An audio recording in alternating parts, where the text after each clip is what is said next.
feel like I haven't done one of these talking videos in a really long time. So as you can see from the title of this video, today we're going to be doing my preseason top 10 NCAA volleyball teams. But let me just start with the fact that this might be the hardest year that I've ever done when it comes to these top 10 rankings or whatever. Because in college volleyball these days, it's truly unpredictable as to what's going to happen. So the criteria that I'm going with in terms of this ranking is number one, how they placed last year, of course, and two, whether they bring back their top scorer. I truly think that's super important. And then number three, just like things like consistency, lineup, predictability, all of that kind of stuff. I did a lot of shifting, a lot of switching around, but this is what I'm going to go with. This may not be exactly what I think is going to happen at the end of the season, but I think it's a fair place to have everybody start and how I think they'll do early on, maybe. And because I was super indecisive, I actually have 3 honorable mentions because between like 8 and 13, I truly did not know what to do.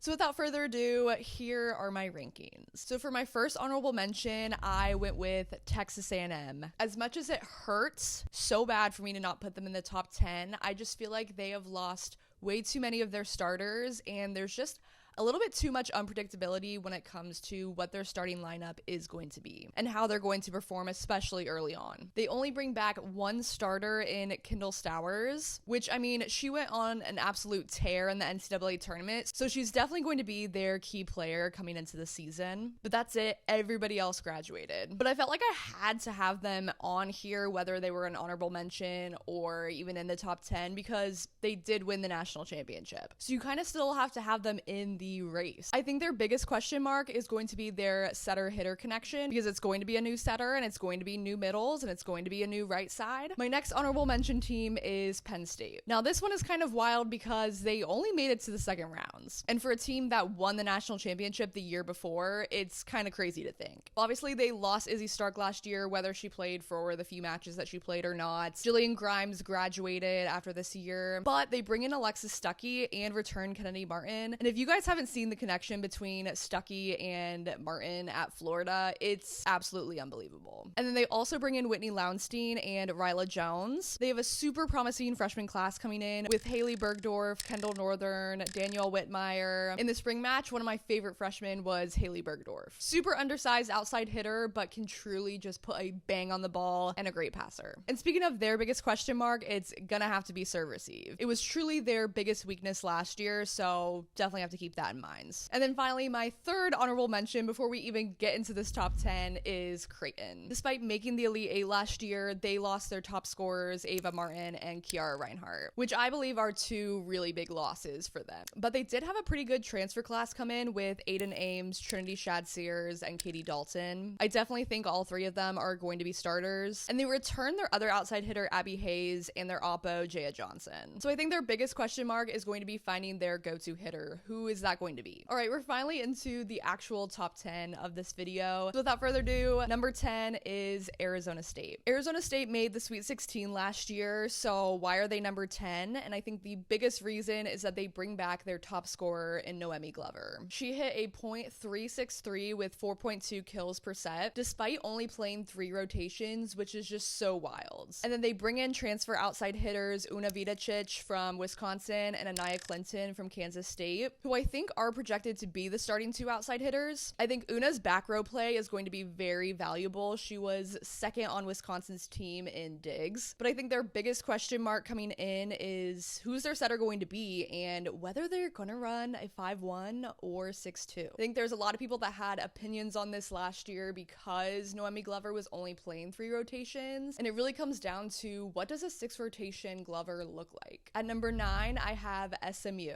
SMU also only made the Sweet 16 last year, so why are they in the top 10? This one was also kind of wild for me because they did lose their top hitter in Malaya Jones and their starting setter Avery Carlson, but they bring in, I think, the biggest transfer of this entire transfer class in Suli Davis. Suli hit a .267 at BYU and led the team in kills per set. They also bring in Gabby Placide from Ole Miss and Victoria Harris from South Carolina. And I might actually be more intrigued about Placide than Sully Davis, as she carried a much heavier load last year than Sully did. I think SMU's biggest question mark is setting and then just staying healthy. Last season, they had so many injuries, and I definitely took that into account as to why I put them at the number 9 spot. If they come back fully loaded, I think the 9 spot makes sense for them. At number 8, I have Louisville. Louisville was another team that only made the Sweet 16, but they bring back their top 2 scorers in Chloe Chacoin and Peyton Peterson, but they do lose their starting middle in Kara Cressy. But I think their starting lineup is generally going to be the same, which is pretty valuable coming into a season where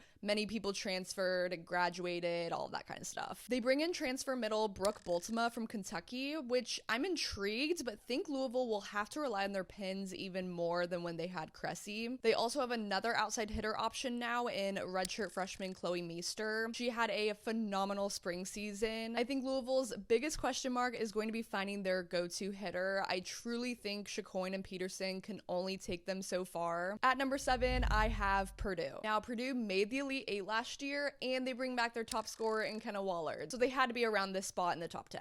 Kenna Wallard had 4.4 kills per set and hit a .262. They also bring back their starting setter Taylor Anderson and their right side Grace Heaney. Their only huge loss is Akasha Anderson. They bring in a transfer outside in Mimi Mambu from Georgia Tech, which could be interesting. Overall, I just think they have a lot of their pieces, but their biggest question mark is going to be consistency. I really think they had a great run in the NCAA tournament, but they had some bad losses during conference play, so I think that's going to be the biggest thing for them. At number 6, I have Stanford. Now, you all know that I love Stanford, and I might be pretty biased for Stanford, but here's why I have them at number 6. Yes, I know they only made the Sweet 16 last year, but they lost to Wisconsin that was truly just on a run. They do lose their top scorer in Elia Rubin, but the projected replacement is going to be E. Parker, who started for them in 2024. So the lineup is pretty much the same. They had a young team last year that I think is only going to be better between Logan Parks, Erica Sayer, and Spencer Etzler. I think their biggest question mark is going to be finding their go-to hitter. I think Julia Blashoff makes a good case. She had a great November and December / end of season. She was actually scoring more than Elia Rubin at the end of the season, which a lot of people don't talk about. Not only do I think Stanford is going to be good this year, they're going to be good in years to come. At number 5, I have Wisconsin. Wisconsin might be the team that I'm most excited and most intrigued to watch this season. They lose Mimi Collier, which might be the biggest loss for a team, out of everyone. She was literally their top player by a wide margin.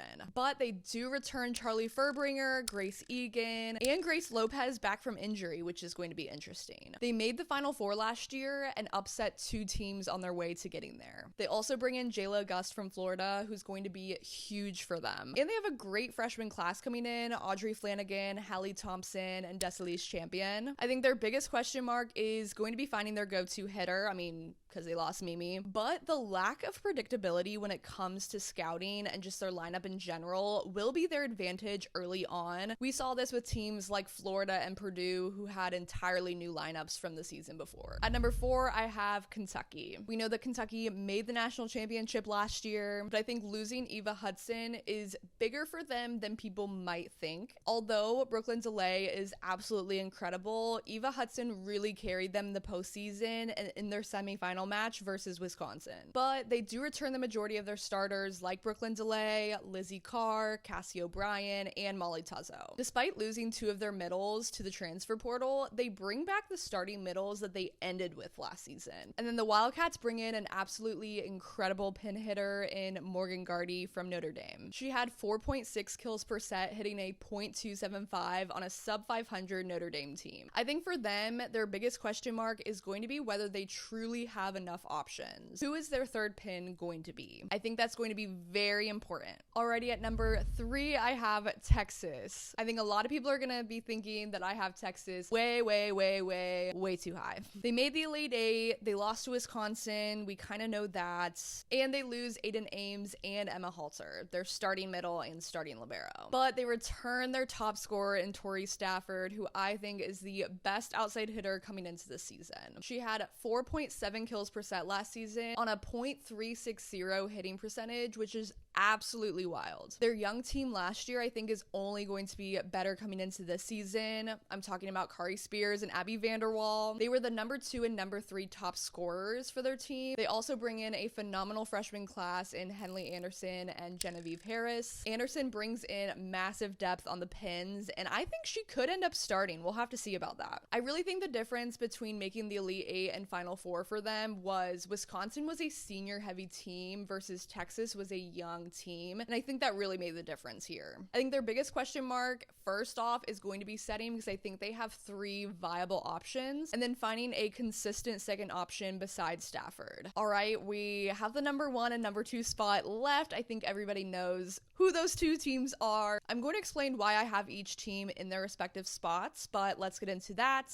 At number 2, I have Pitt. So Pitt made the Final Four last season. They bring back Olivia Babcock, which, I mean, is huge. She was National Player of the Year back-to-back. Her freshman year, she was National Freshman of the Year. She's the undisputable best player in NCAA volleyball, but they do lose Bree Kelly and Brooke Mosher. I think Jordan Daly transferring in from Kentucky is going to lock down Bree Kelly's spot, and then they bring in Izzy Stark from the transfer portal, which is going to be really interesting because we haven't seen Izzy play in almost a year. And then they also bring in a talented freshman in Ayanna Watson. I think their biggest question mark is going to be finding a consistent second option. I think that was their problem last year. And then serve receive, and then also just a lineup, a starting lineup. Regarding the serve receive, they had 6 receive errors in their loss to Texas A&M. And then regarding the lineup, everybody's stats from last year are just so skewed because they never locked down a lineup. They were switching up their middles, their outsides. They were running 2 setters at one point. Obviously a different backcourt every single match. In fact, Olivia Babcock led the Panthers in digs per set with 2.09 because it was essentially a revolving lineup with everyone else besides her. And then finally, at number 1, I have Nebraska. I think this is going to be very controversial because Nebraska only made the Elite 8 last year. But at the end of the day, Nebraska lost to Texas A&M, who won it all. And this has been a consistent pattern. Okay, so who did they lose? They lose Rebecca Alec and Taylor Landfair, which I